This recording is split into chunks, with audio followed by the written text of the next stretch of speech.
एक शांत वन में गौतम बुद्ध अपने शिष्यों के साथ बैठे थे।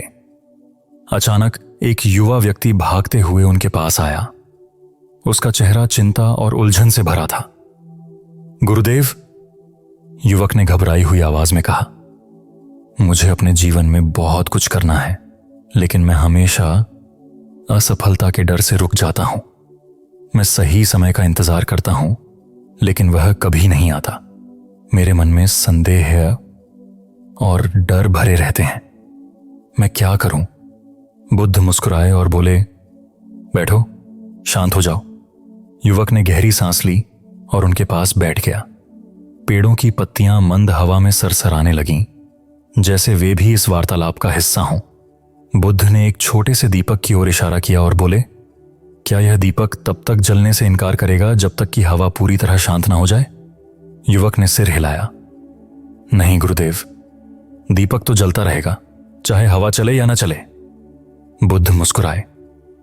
तो फिर तुम अपने जीवन की लौ को क्यों रोक रहे हो? केवल इसलिए कि परिस्थितियां अनुकूल नहीं लगती? सही समय की प्रतीक्षा करना केवल एक बहाना है। जीवन वही है जो इस क्षण में है। यही सही समय है। युवक ने सिर झुका लिया। लेकिन समाज के नियम, लोगों की बातें, अगर मैं असफल हुआ तो वे मेरा मजाक उड़ाएंगे। बुद्ध ने पास पड़ी मिट्टी उठाई और बोले, क्या यह मिट्टी हर किसी की पसंद के अनुसार बदलेगी? नहीं, युवक ने कहा। तो फिर तुम क्यों बदलना चाहते हो? केवल इसलिए कि लोग कुछ कहेंगे। लोग वही कहते हैं जो वे समझ सकते हैं, लेकिन उनका नजरिया सीमित होता है। उनकी राय को अपनी यात्रा पर हावी मत होने दो। युवक कुछ सोचने लगा। फिर उसने पूछा, लेकिन गुरुदेव, मैं अपने ही मन की नकारात्मक सोच से कैसे बच सकता हूं? बुद्ध उठे और एक पेड़ के नीचे खड़े हो गए। अगर इस पेड़ को हर दिन काटने के लिए कुल्हाड़ी से मारा जाए तो क्या यह हरा भरा रह पाएगा? युवक ने तुरंत जवाब दिया, नहीं, धीरे धीरे यह सूख जाएगा। बुद्ध ने कहा, ठीक वैसे ही यदि तुम अपने मन में हर दिन संदेह और भय के विचार भरते रहोगे तो आत्मविश्वास कैसे बचेगा?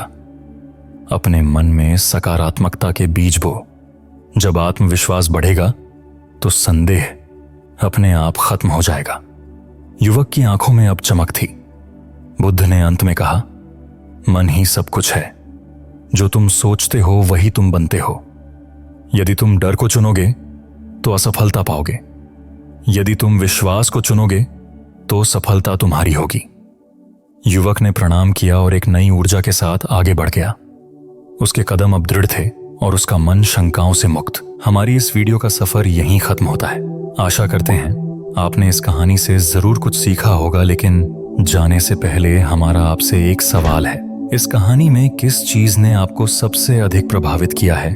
कमेंट में लिखकर अवश्य बताएं, ताकि हम सब एक दूसरे के विचारों को जान सकें। और हमारे YouTube चैनल इनर साइलेंस को लाइक और सब्सक्राइब करें, और साथ ही Facebook पर फॉलो जरूर करें, क्योंकि हम इसी तरह की वीडियोस आपके लिए रेगुलर लाते रहेंगे। अगली वीडियो में फिर मिलेंगे। तब तक के लिए यूं ही खुश और मुस्कुराते रहिए।